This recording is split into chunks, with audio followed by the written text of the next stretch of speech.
Welcome to another class. ഇന്ന് നമ്മൾ discuss ചെയ്യുന്നത് ഹെമറ്റോപോയിസ് റിലേറ്റ് ചെയ്തിട്ടുള്ള കുറച്ച് ക്വസ്റ്റ്യൻസ് ആയിരുന്നു. എന്താണ് വാട്ട് ഇസ് ഹെമറ്റോപോയിസസ്? ഹെമറ്റോപോയിസസ് എന്ന് പറഞ്ഞിട്ടുണ്ടെങ്കിൽ എന്താണ്? നമ്മുടെ ബ്ലഡ് സെൽസിന്റെ പ്രൊഡക്ഷൻ, ഡിഫറൻസിയേഷൻ, അതുപോലെ മെച്ചുറേഷൻ. എവിടുന്ന്? ഹെമറ്റോപോയറ്റിക് സ്റ്റെം സെല്ലിൽ നിന്ന് നമ്മുടെ ബ്ലഡ് സെൽസ് പ്രൊഡ്യൂസ് ചെയ്ത് ഡിഫറൻഷിയേറ്റ് ചെയ്ത് മെച്ചുവർ ചെയ്യുന്ന ആ ഒരു പ്രോസസ്സിനെ, ആ ഒരു കംപ്ലീറ്റ് പ്രോസസ്സിനെ നമ്മുടെ എല്ലാ ബ്ലഡ് സെൽസും, അതായത് അതിൽ എന്തൊക്കെ ഉണ്ടായിരിക്കും? റെഡ് ബ്ലഡ് സെൽസ് ഉണ്ടായിരിക്കും, വൈറ്റ് സെൽസ് ഉണ്ടായിരിക്കും, പ്ലേറ്റ്ലെറ്റ്സ് ഉണ്ടായിരിക്കും. നമ്മുടെ എല്ലാ സെൽസിന്റെയും പ്രൊഡക്ഷനെയും ഡിഫറൻസിയേഷനെയും പിന്നെ അത് മെച്ചുർ ചെയ്യുന്നതിനെയും ആ ഒരു കംപ്ലീറ്റ് പ്രോസസ്സിനെയാണ് നമ്മൾ എന്ത് പറയുന്നത്? ആ ഒരു ഫിസിയോളജിക്കൽ പ്രോസസ്സിനെയാണ് നമ്മൾ എന്ത് പറയുന്നത്? ഹെമറ്റോപോയിസസ് എന്ന് പറയുന്നത്. അപ്പൊ ഹെമറ്റോപോയിസസ് എന്താന്നുള്ളത് നമ്മൾ പറഞ്ഞു. ഇനി നമുക്ക് നോക്കാനുള്ളത് ഈ ഒരു ഹെമറ്റോപോയിസസ് എന്ന് പറഞ്ഞൊരു പ്രോസസ്സ് എവിടെ വെച്ചിട്ടാണ് നടക്കുന്നത്, അല്ലെങ്കിൽ അതിന്റെ സൈറ്റ് എവിടെയാന്നുള്ളതാണ്. അപ്പോൾ മെയിൻ ആയിട്ട് 3 സൈറ്റുകളായിട്ടൊക്കെയാണ് നമ്മൾ പറയുന്നത്. അതായത് നമ്മുടെ എംബ്രിയോണിക് സ്റ്റേജ് മുതലാണ് എന്ത് തുടങ്ങുന്നത്? നമ്മുടെ ഹെമറ്റോപോയിസസിന്റെ പ്രോസസ്സ് സ്റ്റാർട്ട് ചെയ്യുന്നത്. എംബ്രിയോ ആവുന്ന സ്റ്റേജിൽ ഒരു എംബ്രിയോണിക് സ്റ്റേജ് എന്ന് പറയുന്നത് അതായത് തുടങ്ങുന്നത് begins around 3rd week of gestation. നമ്മുടെ ഗസ്റ്റേഷന്റെ 3rd വീക്ക് മുതലാണ് എന്ത് തുടങ്ങുന്നത്? ഇത് ഹെമറ്റോപോയിസസ് സ്റ്റാർട്ട് ചെയ്യുന്നത്. ആ ഒരു ടൈമിൽ സ്റ്റാർട്ട് ചെയ്യുന്നത് എവിടെയാണ്? സൈറ്റ് ഏതായിരുന്നു? യോക് സാക്കിൽ വെച്ചിട്ടാണ് സ്റ്റാർട്ട് ചെയ്യുന്നത്. സ്റ്റാർട്ട് ചെയ്യുന്ന ടൈം എന്ന് പറഞ്ഞിട്ടുണ്ടെങ്കിൽ 3rd വീക്ക് ഓഫ് ഗസ്റ്റേഷന്റെ ടൈമിലാണ് സ്റ്റാർട്ട് ചെയ്യുന്നത്. പിന്നീട് അത് ഒരു 6th വീക്ക് അല്ലെങ്കിൽ നമ്മുടെ 5th മന്തിന്റെ പീക്സിലൊക്കെ എത്തുന്ന ടൈമിൽ പിന്നീട് അത് ലിവറിലോട്ടായിട്ട് മാറും. ലിവർ ആണ് പിന്നെ എന്ത് ചെയ്യുന്നത്? ആ ഒരു ടൈമിൽ ലിവർ ആയിരിക്കും എന്ത് പ്രൈമറി സൈറ്റ് ആയിട്ട് മാറുന്നത്, നമ്മുടെ 6th വീക്കിലോട്ടൊക്കെ മാറുന്ന ടൈമില്. ഓക്കെ, അത് കഴിഞ്ഞിട്ട് പിന്നെ നമ്മുടെ 5th മന്ത് ഒക്കെ കഴിഞ്ഞ് തുടങ്ങുന്ന സമയത്ത് ബോൺ മാരോയിലായിട്ടാണ് ബോൺ മാരോ എന്തായിരിക്കും? പ്രൈമറി സൈറ്റ് ആയിട്ട് ഹെമറ്റോപോയിസസിന്റെ മാറിക്കൊണ്ടിരിക്കും.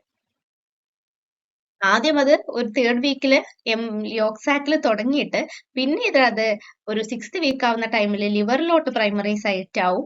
പിന്നീട് എന്തായിരിക്കും? നമ്മുടെ ഒരു 5th വീക്കിന്റെ വീക്കിലെത്തി കഴിഞ്ഞ് 5th വീക്ക് ഒക്കെ കഴിയുന്ന 5th മന്ത് ഒക്കെ കഴിയുന്ന ടൈമിലാവുമ്പോഴേക്കും അത് എങ്ങോട്ടായിരിക്കും? ബോൺ മാരോ ആയിരിക്കും അത് ഹെമറ്റോപോയിസസിന്റെ പ്രൈമറി സൈറ്റ് ആയിട്ട് മാറുന്നത്.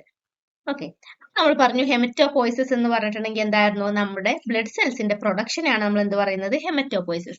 അപ്പൊ അതിൽ എല്ലാ എല്ലാ ബ്ലഡ് സെല്ലും എന്താണ് പ്രൊഡ്യൂസ് ചെയ്യുന്നുണ്ട്. അപ്പോൾ നമുക്കിതിനെ മെയിൻ ആയിട്ട് മൈലോയിഡ് ലീനിയേജ് എന്നും അല്ലെങ്കിൽ ലിംഫോയിഡ് ലീനിയേജ് എന്നും നമുക്ക് പറയാം. അപ്പൊ ഈ ഒരു മൈലോയിഡ് ലീനിയേജിന് വരുന്നതാണ് എറിത്രോപോയിസസ്. അതെന്തായിരിക്കും? നമ്മുടെ RBCയുടെ പ്രൊഡക്ഷനെയാണ് നമ്മൾ എന്ത് പറയുന്നത്? എറിത്രോപോയിസസ് എന്ന് പറയുന്നത്. നെക്സ്റ്റ് വരുന്നത് ത്രോംബോപോയിസസ്, അതായത് പ്ലേറ്റ്ലെറ്റ് പ്രൊഡക്ഷനെയാണ് നമ്മൾ എന്ത് പറയുന്നത്? ത്രോംബോപോയിസസ് എന്ന് പറയുന്നത്. നെക്സ്റ്റ് ഗ്രാനുലോപോയിസസ്, അതായത് നമ്മുടെ വൈറ്റ് സെല്ലിലുള്ള ഗ്രാനുലോസൈറ്റിന്റെ ന്യൂട്രോഫില്, ഈസിനോഫില്, ബേസോഫില് അതിന്റെയൊക്കെ പ്രൊഡക്ഷനെയാണ് നമ്മൾ എന്ത് പറയുന്നത്? ഗ്രാനുലോപോയിസസ് എന്ന് പറയുന്നത്. പിന്നീട് വരുന്നതാണ് മോണോസൈറ്റോപോയിസസ്, അതായത് നമ്മുടെ മോണോസൈറ്റിന്റെയും മാക്രോഫേജിന്റെയും ഒക്കെ പ്രൊഡക്ഷനെ നമ്മൾ പറയാറുണ്ട്. പിന്നീട് നമ്മുടെ ലിംഫോയിഡ് ലീനിയേജിൽ വരുന്നത് ബി ലിംഫോസൈറ്റും ടി ലിംഫോസൈറ്റും ആണ്. അതായത് ബി ലിംഫോസൈറ്റ് എവിടെ വെച്ചിട്ടാണ് ഡെവലപ്പ് ചെയ്യുന്നത്? ബോൺ മാരോയിൽ വെച്ചിട്ട് ഡെവലപ്പ് ചെയ്യും. എന്തിനാണ് ബി ലിംഫോസൈറ്റ് ഹെൽപ്പ് ചെയ്യുന്നത്? ഹ്യൂമറൽ ഇമ്മ്യൂണിറ്റിക്കാണ് ബി ലിംഫോസൈറ്റ് മീഡിയേറ്റ് ചെയ്യുന്നത്. അതുപോലെ ടി ലിംഫോസൈറ്റ് മെച്ചുവർ ചെയ്യുന്നത് തൈമസിൽ വെച്ചിട്ടാണ്. ടി ലിംഫോസൈറ്റ് മീഡിയേറ്റ് ചെയ്യുന്നത് ആരെയായിരുന്നു? സെല്ലുലാർ ഇമ്മ്യൂണിറ്റിയാണ്. അത് നിങ്ങൾ ജസ്റ്റ് മനസ്സിലാക്കി വെക്കാൻ വേണ്ടിയിട്ട് പറയുകയാണ്. ഇനി നമുക്ക് ജസ്റ്റ് ഒന്ന് പറഞ്ഞു പോവാം. അതായത് നമ്മുടെ എറിത്രോപോയിസസിന്റെ സ്റ്റേജസ് ഏതൊക്കെയാണുള്ളത്. എറിത്രോപോയിസസ് ആദ്യം പ്രോ എറിത്രോബ്ലാസ്റ്റ് ആയിരിക്കും. പിന്നീട് അത് ബേസോഫിലിക് എറിത്രോബ്ലാസ്റ്റ് ആകും. പിന്നീട് അത് പോളിക്രോമാറ്റിക് എറിത്രോബ്ലാസ്റ്റ് ആയിട്ട് മാറും. നെക്സ്റ്റ് അത് ഓർത്രോക്രോമാറ്റിക് എറിത്രോബ്ലാസ്റ്റ് ആയിരിക്കും. പിന്നീട് എന്താകും? റെറ്റിക്കുലോസൈറ്റ് ആകും. ലാസ്റ്റ് മെച്യൂർ എറിത്രോസൈറ്റ് ആയിരിക്കും. പ്രോ എറിത്രോബ്ലാസ്റ്റ് ആവും, ബേസോഫിലിക് എറിത്രോബ്ലാസ്റ്റ് ആവും, പോളിക്രോമാറ്റിക് എറിത്രോബ്ലാസ്റ്റ് ആവും, ഓർത്രോക്രോമാറ്റിക് എറിത്രോബ്ലാസ്റ്റ് ആവും, റെറ്റിക്കുലോസൈറ്റ് ആവും. ലാസ്റ്റ് മെച്യൂർ എറിത്രോസൈറ്റ് അല്ലെങ്കിൽ RBC ആയിട്ടാണ് മാറുന്നത്. ഇനി ത്രോംബോപോയിസസ്, അതായത് നമ്മുടെ പ്ലേറ്റ്ലെറ്റിന്റെ പ്രൊഡക്ഷൻ മെഗാകാരിയോബ്ലാസ്റ്റ് ആണ്. അതായത് അതിന്റെ പ്രൈമറി എന്ന് പറയുന്നത് മെഗാകാരിയോബ്ലാസ്റ്റ് ആണ്. നെക്സ്റ്റ് ഇത് പിന്നീട് എന്തായിട്ട് മാറും? പ്രോ മെഗാകാരിയോസൈറ്റ് ആയിട്ട് മാറും. മെച്യൂർ മെഗാകാരിയോസൈറ്റ് ആവും. അതിൽ നിന്നാണ് പിന്നെ എന്ത് ഫോം ചെയ്യുന്നത്? Platelet. മെഗാകാരിയോബ്ലാസ്റ്റ് pro-megakaryocyte, mature megakaryocyte, and then into platelet. Okay. ഇനി നമ്മൾ ഗ്രാനുലോപോയ്സസ് പറഞ്ഞിട്ടുണ്ടായിരുന്നു. അതിൽ വരുന്നത് പ്രൈമറി ആയിട്ട് വരുന്നത് മൈലോബ്ലാസ്റ്റ് ആണ്. നെക്സ്റ്റ് മൈലോബ്ലാസ്റ്റ്, അത് കഴിഞ്ഞ് promyelocyte, myelocyte, metamyelocyte, band cell, the last into mature granulocytes. I repeat, myeloblast, promyelocyte, myelocyte, metamyelocyte, band cell, then it will become mature granulocyte. Okay, clear? Next വരുന്നത് നമ്മുടെ മോണോസൈറ്റോപോയ്സസും കൂടെ നമ്മൾ പറഞ്ഞിട്ടുണ്ടായിരുന്നു. അതിൽ വരുന്നത് ഏതായിരിക്കും? മോണോബ്ലാസ്റ്റ്, പ്രോമോണോസൈറ്റ്, മെച്ചുർ മോണോസൈറ്റ്. ഇത്രയും നിങ്ങൾ ജസ്റ്റ് ഒന്ന് മനസ്സിലാക്കിയിട്ട് വെക്കുക. ഇത്രയൊക്കെയാണ് ഹെമറ്റോപോയ്സസ് എന്താന്നുള്ളത്. അതിൽ ഇത്രയും കാര്യങ്ങൾ ഇൻവോൾവ് ചെയ്തിട്ടുണ്ട്. ഏതെല്ലാമാണ് പ്രൈമറി ആയിട്ട് അല്ലെങ്കിൽ നമുക്ക് ഏതിൽ നിന്നാണ് മെച്ചുവർ ആയിട്ട് വരുന്നത് എന്നൊക്കെ ഉള്ളത് ഈ ഒരു സ്റ്റേജസ് നിങ്ങൾ ജസ്റ്റ് മനസ്സിലാക്കിയിട്ട് എഴുതിയിട്ട് തന്നെ വെക്കുക. എന്നാലും പെട്ടെന്ന് എക്സാമിന് ചോദിക്കുന്ന ടൈമിൽ നിങ്ങൾക്ക് കിട്ടത്തുള്ളൂ. ഇനി നമുക്ക് ക്വസ്റ്റ്യനിലോട്ട് പോകാം. ഫസ്റ്റ് ക്വസ്റ്റ്യൻ എന്ന് പറയുന്നത്, where does hematopoiesis primarily occur in adults? അഡൽട്സിൽ എവിടെയാണ് എന്നാണ് ചോദിക്കുന്നത്. അപ്പൊ അതിന്റെ ആൻസർ ഏതായിരിക്കും? ഓപ്ഷൻ സി, ബോൺ മാരോ ആണ്. നമ്മൾ നേരത്തെ പറഞ്ഞു അല്ലെ, അഡൽട്സിൽ ഹെമറ്റോപോയ്സസ് ഒക്യൂർ ചെയ്യുന്നത് എവിടെയാണ്? റെഡ് ബോൺ മാരോയിലാണ് അഡൽട്സിൽ ഒക്യൂർ ചെയ്യുന്നത്. ലിവർ ഏതായിരുന്നു നമ്മൾ പറഞ്ഞിട്ടുണ്ടായിരുന്നത്? പ്രൈമറി സൈറ്റ് ആയിരുന്നു. പക്ഷെ ഏത് സ്റ്റേജിലായിരുന്നു? നമ്മുടെ 6th വീക്ക് ഓഫ് ഗസ്റ്റേഷന്റെ ഒക്കെ ടൈമിലായിരുന്നു ലിവർ പ്രൈമറി സ്റ്റേജ് ആയിട്ട് ആക്ട് ചെയ്തിട്ടുണ്ടായിരുന്നത്. ഇനി സ്പ്ലീൻ എന്ന് പറയുന്നത്, സ്പ്ലീൻ ഇതിലില്ല, പക്ഷെ നിങ്ങൾ ജസ്റ്റ് മനസ്സിലാക്കി വെക്കുക. സ്പ്ലീൻ എന്ന് പറയുന്നത് ഇൻവോൾവ് ബ്ലഡ് ഫിൽട്രേഷനും അതുപോലെ ഇമ്മ്യൂൺ റെസ്പോൺസിലും ഒക്കെയാണ് സ്പ്ലീൻ ഇൻവോൾവ് ചെയ്തിട്ടുള്ളത്. എന്നല്ല, ഹെമറ്റോപോയറ്റിക് സൈറ്റിലല്ല. തൈമസ്, തൈമസ് ഏതായിരുന്നു നമ്മൾ പറഞ്ഞിട്ടുണ്ടായിരുന്നത്? ടി സെൽസിന്റെ മെച്ചുറേഷൻ ആയിരുന്നു തൈമസ് സൈറ്റ് ആയിട്ടുണ്ടായിരുന്നത്. അപ്പോൾ അഡൽട്സിൽ ഏതാണുള്ളത്? റെഡ് ബോൺ മാരോ ആണ്. ലിവർ ഏതായിരുന്നു? 6th വീക്ക് ഓഫ് ഗസ്റ്റേഷൻ ആണ്. സ്പ്ലീൻ ബ്ലഡിന്റെ ഫിൽട്രേഷനും അതുപോലെ തന്നെ ഇമ്മ്യൂൺ റെസ്പോൺസിനുമാണ് ആക്ട് ചെയ്യുന്നത്. തൈമസ് എന്ന് പറയുന്നത് ടി സെൽസിന്റെ മെച്ചുറേഷനിലാണ്. നെക്സ്റ്റ് ക്വസ്റ്റ്യൻ എന്ന് പറയുന്നത്,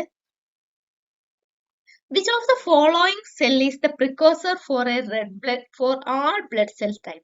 അതായത് ഇതിൽ ഏതാണ് എല്ലാ ബ്ലഡ് സെൽസിന്റെ? അപ്പൊ നമ്മൾ ഏതൊക്കെ വരും? എർത്രോപോയ്സസ് ഉണ്ടായിരിക്കും, ത്രോംബോപോയ്സസ് ഉണ്ടായിരിക്കും, ഗ്രാനുലോപോയ്സസ് ഉണ്ടായിരിക്കും അല്ലെ. അപ്പൊ എല്ലാത്തിനും പ്രൈമറി ആയിട്ട് ഏതായിരുന്നു വരുന്നുണ്ടായിരുന്നു നമ്മൾ പറഞ്ഞിട്ടുണ്ടായിരുന്നത്? ഓപ്ഷൻ സി ആണ്, ഹെമറ്റോപോയറ്റിക് സ്റ്റെം സെൽസ്. അതായത് നമ്മൾ ഹെമറ്റോപോയ്സസ് എന്താന്ന് പറയുന്ന ടൈമിൽ നമ്മൾ പറഞ്ഞിട്ടുണ്ടായിരുന്നു ഹെമറ്റോപോയ്സസ് എന്തായിരുന്നു? It is a physiological process where blood cells എന്താ ചെയ്യുന്നത്? Produce, differentiate and mature from എവിടുന്നായിരുന്നു? From a haematopoietic stem cells. Haematopoietic stem cells blood cells produce ചെയ്ത് ഡിഫറൻഷിയേറ്റ് ചെയ്ത് മെച്ചുവർ ചെയ്യുന്ന ആ ഒരു ഫിസിയോളജിക്കൽ പ്രോസസ്സിനായിരുന്നു നമ്മൾ എന്ത് പറഞ്ഞിട്ടുണ്ടായിരുന്നത്? ഹെമറ്റോപോയ്സസ് എന്ന് പറഞ്ഞിട്ടുണ്ടായിരുന്നത്. അപ്പോൾ ഏതായിരുന്നു? എല്ലാ ബ്ലഡ് സെൽസിന്റെയും പ്രിക്കോസർ ആരാണ്? HSC അഥവാ ഹെമറ്റോപോയറ്റിക് സ്റ്റെം സെല്ലാണ്. ഓക്കെ, ഇനി നമുക്ക് ബാക്കിയുള്ളതും കൂടെ ഒന്ന് നോക്കാം. മൈലോബ്ലാസ്റ്റ് ഏതായിരുന്നു നമ്മൾ പറഞ്ഞത്? പ്രിക്കോസർ ഓഫ് ഗ്രാനുലോസൈറ്റ് ആൻഡ് മോണോസൈറ്റ്. അതായത് നമ്മുടെ ഗ്രാനുലോസൈറ്റിന്റെയും മോണോസൈറ്റിന്റെയും പ്രിക്കോസർ ആണ് ആര്? മൈലോബ്ലാസ്റ്റ് എന്ന് പറയുന്നത്. അതുപോലെ ലിംഫോബ്ലാസ്റ്റ് ആരായിരിക്കും? ലിംഫോസൈറ്റിന്റെ പ്രിക്കോസർ ആണ് ആര്? ലിംഫോബ്ലാസ്റ്റ് എന്ന് പറയുന്നത്. മെഗാകാരിയോസൈറ്റ് എന്ന് പറയുന്നത് നമ്മുടെ പ്ലേറ്റ്ലെറ്റിന്റെ പ്രിക്കോസർ ആണ്. മൈലോബ്ലാസ്റ്റ് എന്ന് പറയുന്നത് ഗ്രാനുലോസൈറ്റും മോണോസൈറ്റും ആണ്. ലിംഫോബ്ലാസ്റ്റ് ലിംഫോസൈറ്റ് ആണ്. മെഗാകാരിയോസൈറ്റ് ഏതായിരുന്നു? പ്ലേറ്റ്ലെറ്റ് ആണ്. നെക്സ്റ്റ് ക്വസ്റ്റ്യൻ എന്ന് പറയുന്നത്, what is a primary site of haematopoiesis in the foetus during the second trimester? Second ട്രൈമസ്റ്ററിൽ ഏതായിരുന്നു? ഓപ്ഷൻ ബി, ലിവർ ആയിരുന്നു. ഫസ്റ്റ് ഏതായിരുന്നു? യോക്സാക്ക് ആയിരുന്നു. സെക്കൻഡ് ലിവർ ആണ്. തേർഡ് അഡൽറ്റിലോട്ട് ആവുമ്പോൾ അത് എന്തായിരിക്കും? ബോൺ മാരോ ആയിട്ട് മാറും. Next, which growth factor is essential for erythropoiesis? ഏത് ഗ്രോത്ത് ഫാക്ടർ ആണ് നമ്മുടെ ഹെമറ്റോപോയ്സസിന് ആവശ്യമായിട്ടുള്ളതെന്നാണ് ചോദിക്കുന്നത്. ഇതിന്റെ ഓപ്ഷൻ ബി ആണ്, എറിത്രോപോയറ്റിൻ അല്ലെങ്കിൽ EPO എന്ന് പറയുന്ന ഒരു ഗ്രോത്ത് ഫാക്ടർ ആണ് എന്തിനു ആവശ്യമായിട്ടുള്ളത്? എറിത്രോപോയ്സസിന് ആവശ്യമായിട്ടുള്ളത്. ഈ എറിത്രോപോയറ്റിൻ എന്ന് പറയുന്നത് നമ്മുടെ പിന്നെ കിഡ്നിയിൽ പ്രൊഡ്യൂസ് ചെയ്തിട്ട് എന്ത് ചെയ്യും, നമ്മുടെ റെഡ് സെൽസിന്റെ പ്രൊഡക്ഷനൊക്കെ അത് സ്റ്റിമുലേറ്റ് ചെയ്യും. കിഡ്നിയിലാണ് എർത്രോപോയറ്റിൻ പ്രൊഡ്യൂസ് ചെയ്യുന്നത്. പിന്നീട് അത് എന്ത് ചെയ്യും, നമ്മൾ ബ്ലഡ് സെൽസിന്റെ ഒക്കെ സോറി റെഡ് ബ്ലഡ് സെൽസിന്റെ, അതായത് എർത്രോപോയസസ് എന്ന് പറഞ്ഞിട്ടുണ്ടായിരുന്നു. അപ്പൊ ആരായിരിക്കും, RBCയുടെ പ്രൊഡക്ഷൻ ആണ്. അപ്പൊ കിഡ്നിയിൽ പ്രൊഡ്യൂസ് ചെയ്ത് നമ്മുടെ RBCയുടെ പ്രൊഡക്ഷൻ സ്റ്റിമുലേറ്റ് ചെയ്യും എർത്രോപോയറ്റിൻ. അതുകൊണ്ടാണ് എർത്രോപോയസിന് എസെൻഷ്യൽ ആയിട്ടുള്ള ഒരു ഫാക്ടർ ആണെന്ന് പറയുന്നത്. ഓക്കെ, ത്രോംബോപോയറ്റിൻ അപ്പൊ എന്തായിരിക്കും, നമ്മുടെ പ്ലേറ്റ്ലെറ്റിന്റെ പ്രൊഡക്ഷൻ റെഗുലേറ്റ് ചെയ്യുന്നത് ആരാണ്, ത്രോംബോപോയറ്റിൻ ആണ്. അതുപോലെ GCSF എന്ന് പറയുന്ന ഗ്രാനുലോസൈറ്റ് കോളനി സ്റ്റിമുലേറ്റിംഗ് ഫാക്ടർ, അതേതായിരിക്കും, നമ്മുടെ ഗ്രാനുലോസൈറ്റിന്റെ പ്രൊഡക്ഷൻ ആണ് സ്റ്റിമുലേറ്റ് ചെയ്യുന്നത്. ഇനി ഇന്റർലൂക്കിംഗ് 3 എന്ന് പറയുന്നത് ഏതായിരിക്കും, നമ്മുടെ മൾട്ടി പൊട്ടന്റ് പ്രൊജനൈറ്റർ സെൽസ് ഒക്കെ അല്ലേ, അതിന്റെ പ്രോലിഫറേഷനെയാണ് എന്ത് ചെയ്യുന്നത്, ഇന്റർലൂക്കിൻസ് സ്റ്റിമുലേറ്റ് ചെയ്യുന്നത്. അപ്പൊ ജസ്റ്റ് അത് നിങ്ങളെല്ലാം മനസ്സിലാക്കി വെക്കുക. പേര് പോലെ തന്നെയാണ്, ഇന്റർലൂക്കിൻസ് ആണ് കുറച്ച് നിങ്ങൾക്ക് ആവുന്നത്. അപ്പൊ നിങ്ങൾ അതെന്ത്, ഇന്റർലൂക്കിൻ എന്ന് പറയുമ്പോൾ നമുക്കറിയാം മൾട്ടി പൊട്ടന്റ് പ്രൊജനൈറ്റർ സെൽസിന്റെ സ്റ്റിമുലേഷൻ ആണ്. ബാക്കിയെല്ലാം എന്താണ്, പേര് പോലെ തന്നെയാണ് വരുന്നത്. നെക്സ്റ്റ് വരുന്നത്, what is the function of thrombopoietin in haematopoiesis. നമ്മൾ നേരത്തെ പറഞ്ഞിട്ടുണ്ടായിരുന്നു, ത്രോംബോപോയറ്റിന്റെ ഫംഗ്ഷൻ എന്തായിരിക്കും, നമ്മുടെ പ്ലേറ്റ്ലെറ്റിന്റെ പ്രൊഡക്ഷൻ സ്റ്റിമുലേറ്റ് ചെയ്യുക എന്നുള്ളതാണ് ത്രോംബോപോയറ്റിന്റെ ഫംഗ്ഷൻ. അല്ലാതെ ബ്ലഡ് സെൽസിന്റെ സ്റ്റിമുലേറ്റ് ചെയ്യുന്നതാണ്, അത് ആരായിരുന്നു, എർത്രോപോയറ്റിൻ ആയിരുന്നു അല്ലെ. അപ്പോ പിന്നെ നമ്മുടെ വൈറ്റ് സെൽസിന്റെ ആരായിരുന്നു, നമ്മുടെ GM-CSF ആയിരുന്നു, കോളനി സ്റ്റിമുലേറ്റിംഗ് ഫാക്ടർ ആയിരുന്നു. അപ്പോ അതല്ല, ത്രോംബോപോയറ്റിൻ എന്തായിരുന്നു പറഞ്ഞത്, നമ്മുടെ പ്ലേറ്റ്ലെറ്റിന്റെ ഫംഗ്ഷൻ ആണ് ചെയ്യുന്നത്. ബാക്കിയൊക്കെ എല്ലാം നമുക്ക് അറിയുന്നതാണ്. അതുപോലെ erythropoietin, interleukins, colony stimulating factor, അതെല്ലാം നമ്മൾ നേരത്തെ പറഞ്ഞത് തന്നെയാണ്. Next, during granulopoiesis which is the first recognisable precursor of granulocyte. അതായത് ഗ്രാനുലോപോയിസിന്റെ ടൈമിൽ ഏതാണ്, അതായത് ഗ്രാനുലോസൈറ്റ്സിന്റെ പ്രിക്കോസർ ഏതാണെന്നുള്ളതാണ് ചോദിക്കുന്നത്. ഏതായിരുന്നു, മൈലോ ബ്ലാസ്റ്റ് ആണ് ഗ്രാനുലോസൈറ്റിന്റെ. മൈലോ ബ്ലാസ്റ്റ് ആണ് എന്ത്, ഏർലിയസ്റ്റ് ഐഡന്റിഫിക്കേഷൻ പ്രിക്കോസർ ഓഫ് ഗ്രാനുലോസൈറ്റ്സ്. അതായത് ഏതൊക്കെയായിരുന്നു, ന്യൂട്രോഫില്, ഈസിനോഫില്, ബേസോഫില്, ഇതിന്റെ എല്ലാം ഏർലിയസ്റ്റ് ഐഡന്റിഫിക്കേഷൻ പ്രിക്കോസർ അല്ലെങ്കിൽ പ്രിക്കോസർ എന്ന് പറയുന്നത് ആരാണ്, മൈലോ ബ്ലാസ്റ്റ് ആണ്.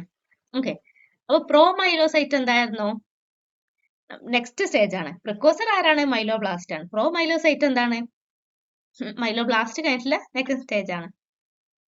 മൈലോസൈറ്റ് എന്ന് പറയുന്നത് എന്താ, ലേറ്റസ്റ്റ് സ്റ്റേജ് ആണ്, ഒരിക്കലും ഏർലി സ്റ്റേജ് അല്ല. മെറ്റാമൈലോസൈറ്റ് എന്ന് പറയുന്നത് എന്താണ്, അത് പിന്നെയും ഡിഫറൻഷിയേറ്റ് ചെയ്ത സ്റ്റേജ് ആണ് ഇത്, മെറ്റാമൈലോസൈറ്റ്. അപ്പൊ മൈലോ ബ്ലാസ്റ്റ് എന്നാണ് തുടങ്ങുന്നത്, അതാണ് എന്ത്, നമ്മുടെ പ്രിക്കോസർ സെൽസ് ഓഫ് ഗ്രാനുലോസൈറ്റ്. ഇതിന്റെയൊക്കെ neutrophil, eosinophil, basophil. Next, which lineage of cells give rise to B and T lymphocyte. ഏത് ലീനിയേജ് ആയിരുന്നു നമ്മുടെ ബി സെൽസിനും ടി സെൽസിനും പിന്നെ നൽകുന്നത്? ഏത് ലീനിയേജിലായിരുന്നു നമ്മൾ നേരത്തെ പറഞ്ഞിട്ടുണ്ടായിരുന്നത്? ഓപ്ഷൻ ബി, ലിംഫോയിഡ് ലീനിയേജിലായിരുന്നു അല്ലെ, ടി സെൽസിന്റെയും ബി സെൽസിന്റെ ഒക്കെ മെച്ചുറേഷൻ നമ്മൾ പറഞ്ഞിട്ടുണ്ടായിരുന്നത്. ഓക്കെ, നമുക്കറിയാം മൈലോയിഡിൽ ഏതൊക്കെയായിരുന്നു ഉണ്ടായിരുന്നത്, എർത്രോപോയിസിസ്, അല്ലെങ്കിൽ എർത്രോസൈറ്റ്സ്, ഗ്രാനുലോസൈറ്റ്, മോണോസൈറ്റ്, മെഗാകാരിയോസൈറ്റ് ഒക്കെ ആയിരുന്നു അല്ലെ മൈലോയിഡ് ലീനിയേജിൽ വരുന്നത്. എർത്രോയിഡ് ലീനിയേജ് എന്ന് പറഞ്ഞാൽ, അതായത് ഓപ്ഷൻ സി, എർത്രോയിഡ് ലീനിയേജിൽ ഏതായിരിക്കും, റെഡ് ബ്ലഡ് സെൽസ് ആയിരിക്കും. മെഗാകാരിയോസൈറ്റിക് ലീനിയേജ് എന്ന് പറയുമ്പോൾ മെഗാകാരിയോസൈറ്റ് ഏതിന്റെ ആയിരുന്നു, പ്ലേറ്റ്ലെറ്റിന്റെ ആണ്. അപ്പോ ലിംഫോയിഡ് ലീനിയേജ് ആണ് ഏത്, നമ്മുടെ ബി സെൽസിന്റെയും ടി ലിംഫോസൈറ്റ്സിന്റെയും ഗിവറൈസ് ചെയ്യുന്നത് ആരായിരുന്നു, ലിംഫോയിഡ് ലീനിയേജ്. നെക്സ്റ്റ് വരുന്നത്, what is the primary regulatory cytokine for granulocyte production. Granulocyte production regulate ചെയ്യുന്നത് ആരായിരുന്നു, നമ്മൾ നേരത്തെ നമ്മൾ ഡിസ്കസ് ചെയ്ത് വന്ന ക്വസ്റ്റ്യൻ ആയിരുന്നു. ഗ്രാനുലോസൈറ്റ് കോളനി സ്റ്റിമുലേറ്റിംഗ് ഫാക്ടർ, അല്ലെങ്കിൽ നമ്മൾ GM-CSF എന്നോ GCSF എന്നൊക്കെയാണ് നമ്മൾ, CSF എന്നാണ് നമ്മൾ പറയുന്നത്. നമ്മൾ എർത്രോപോയറ്റിനും ത്രോംബോപോയറ്റിനും ഒക്കെ പറഞ്ഞ ടൈമിൽ നമ്മൾ പറഞ്ഞിട്ടുണ്ടായിരുന്നു, ഇതും കൂടെ ചോദിച്ചു എന്ന്. Okay, what is the following, which of the following is a characteristic features of megaloblastic erythropoiesis. ഇതിൽ ഏതാണ് മെഗാലോബ്ലാസ്റ്റിക് എറിത്രോപോയിസിന്റെ ഒരു ഫീച്ചർ ആയിട്ട് വരുന്നത് എന്നുള്ളതാണ്. അപ്പൊ അതിന്റെ ആൻസർ ആയിട്ട് വരുന്നത് ഓപ്ഷൻ സി ആണ് asynchronous maturation of nucleus and cytoplasm. അറിയാൻ പറ്റും മെഗാലോബ്ലാസ്റ്റിക് അനീമിയയിൽ എന്താണ് നമ്മുടെ DNA സിന്തസിസ് ഡിഫക്റ്റ് ചെയ്യും. അതെന്താണ് ചെയ്യുന്നത്? നമ്മുടെ ന്യൂക്ലിയർ മെച്ചുറേഷൻ ഡിലേ ചെയ്യും. പക്ഷെ സൈറ്റോപ്ലാസ്മിക് പ്രോസസ് എന്തായിരിക്കും? അത് നോർമൽ ആയിരിക്കും. ന്യൂക്ലിയർ മെച്ചുറേഷൻ ആണ് ഡിലേ ചെയ്യുന്നത്. നമ്മുടെ DNA സിന്തസിസ് ഡിഫക്റ്റീവ് ആവുന്നതുകൊണ്ട്. അതുകൊണ്ട് തന്നെയാണ് എന്ത് ഉണ്ടാവുന്നത്? Asynchronous maturation of nucleus and cytoplasm. അതായത് നമ്മുടെ ന്യൂക്ലിയസിന്റെ മെച്ചുറേഷൻ എന്താ ചെയ്യുന്നത്? ഡിലേ ചെയ്യാൻ തന്നെയാണ് നമ്മുടെ മെഗാലോബ്ലാസ്റ്റിക്കില് അനീമിയയിൽ ചെയ്യുന്നത്. അതുകൊണ്ടാണ്. ബാക്കിയെല്ലാം എന്ന് പറഞ്ഞിട്ടുണ്ടെങ്കിൽ ലാർജ് ഹൈപ്പർ സെഗ്മെന്റഡ് ന്യൂട്രോഫിൽസ് എന്ന് പറയുന്നുണ്ട്. അത് മെഗാലോബ്ലാസ്റ്റിക് അനീമിയയിൽ കാണാറുണ്ട്. പക്ഷെ അതെന്താണ് പറയുന്നത്? ന്യൂട്രോഫിൽസിന് മാത്രം പെർട്ടൈൻ ചെയ്യുന്ന ഒരു കാര്യമാണ്. ഇത് നമ്മൾ എന്തായിരുന്നു എറിത്രോപോയ്സിന് ചോദിച്ചിട്ടുണ്ടായിരുന്നു. അപ്പൊ എറിത്രോപോയ്സിന്റെ കണ്ടീഷനിലല്ല, ബാക്കി എന്നുണ്ടെങ്കിൽ അതായത് ന്യൂട്രോഫിൽസിന്റെ കേസിലാണെങ്കിൽ ഓക്കെ. പിന്നെ നെക്സ്റ്റ് പറയുന്നത് hypochromic large red blood cells എന്നുള്ളതാണ്. റെഡ് സെൽസ് എന്തായിരിക്കും? മാക്രോസൈറ്റിക് ആയിരിക്കും. പക്ഷെ എന്താണ്? ഹൈപ്പോക്രോമിക് അല്ല, നോർമോക്രോമിക് തന്നെയായിരിക്കും. പിന്നെ ഇംഗ്ലീഷിൽ പ്ലേറ്റ്ലെറ്റ് പ്രൊഡക്ഷൻ എന്ന് പറയുന്നുണ്ട്. മെഗാലോബ്ലാസ്റ്റിക് അനീമിയയിൽ എന്തുണ്ടാവില്ല? പ്ലേറ്റ്ലെറ്റിന്റെ പ്രൊഡക്ഷൻ ഇൻക്രീസ്ഡ് ആയിരിക്കില്ല. പിന്നെ മറ്റത് മാത്രമാണ് ലാർജ് ഹൈപ്പർ സെഗ്മെന്റഡ് ന്യൂട്രോഫിൽസ് മാത്രമാണ്. അത് പിന്നെ എന്താണ് നമ്മൾ പറഞ്ഞിട്ടുണ്ടായിരുന്നു, മെഗാലോബ്ലാസ്റ്റിക് അനീമിയയിൽ കാണും. പക്ഷെ എന്താണ്? ന്യൂട്രോഫിൽസിന് മാത്രമാണ് പെർട്ടൈൻ ചെയ്യുന്നത്, എറിത്രോപോയ്സിന് പെർട്ടൈൻ ചെയ്യുന്നില്ല. ലാസ്റ്റ് ക്വസ്റ്റ്യൻ എന്ന് പറയുന്നത് which of the following bones contributes most significantly to haematopoiesis in adults? ഏതൊക്കെ ബോൺസ് ആണ് നമ്മുടെ അഡൽട്സിൽ ഹെമറ്റോപോയ്സിസ് നടക്കുന്ന സമയത്ത് ഉണ്ടാവുന്നതെന്നുള്ളതാണ്. ഏതൊക്കെയാണ് ഇൻവോൾവ്ഡ് ആയിട്ടുള്ളതാണ്? ആൻസർ ഏതായിരുന്നു? ഓപ്ഷൻ സി ആണ്. വെർട്ടിബ്ര ആൻഡ് പെൽവിസ് ആണ് എന്തുള്ളത്? നമ്മുടെ അഡൽറ്റിലെ ആക്റ്റീവ് സൈറ്റ് എന്ന് പറയുന്നത് വെർട്ടിബ്രയും പെൽവിസും ആണ്. അപ്പൊ ഇനി ബാക്കിയുള്ളത് ഏതൊക്കെയായിരുന്നു? ഫീമർ ആൻഡ് ടിബിയ എന്ന് പറയുന്നത് ഏതാണ്? ആക്റ്റീവ് ഇൻ അഡൽറ്റ് ആണ്. ആക്റ്റീവ് ഇൻ ചിൽഡ്രൻ ആണ്, അഡൽറ്റില് അല്ല. ഓക്കെ. സ്കൾ ആൻഡ് ക്ലാവിക്കിൾ എന്ന് പറയുന്നത് പിന്നെ അത്രയും അല്ല. സ്കളും ക്ലാവിക്കിളും ഒരിക്കലും അല്ല. കോൺട്രിബ്യൂട്ട് ചെയ്യുന്നുണ്ടോ എന്ന് ചോദിച്ചാൽ ലെസ് ആയിട്ട് കോൺട്രിബ്യൂട്ട് ചെയ്യുന്നുണ്ട്. പിന്നെ അതുപോലെ തന്നെ ഹ്യൂമറസ് ആൻഡ് സ്കാപ്പുല എന്ന് പറയുന്നത് മൈനർ കോൺട്രിബ്യൂഷൻ ആണ്. അപ്പൊ ആൻസർ ആയിട്ട് വരുന്നത് വെർട്ടിബ്ര ആൻഡ് പെൽവിസ് ആണ്. പിന്നെ നിങ്ങൾ ജസ്റ്റ് മനസ്സിലാക്കേണ്ടത് ഫീമർ ആൻഡ് ടിബിയ ഏതിലായിരുന്നു? ചിൽഡ്രൻസിലും ഉണ്ടോ എന്നുള്ളതാണ്. ഓക്കെ, പിന്നെ നമുക്ക് നെക്സ്റ്റ് ക്ലാസ്സിലും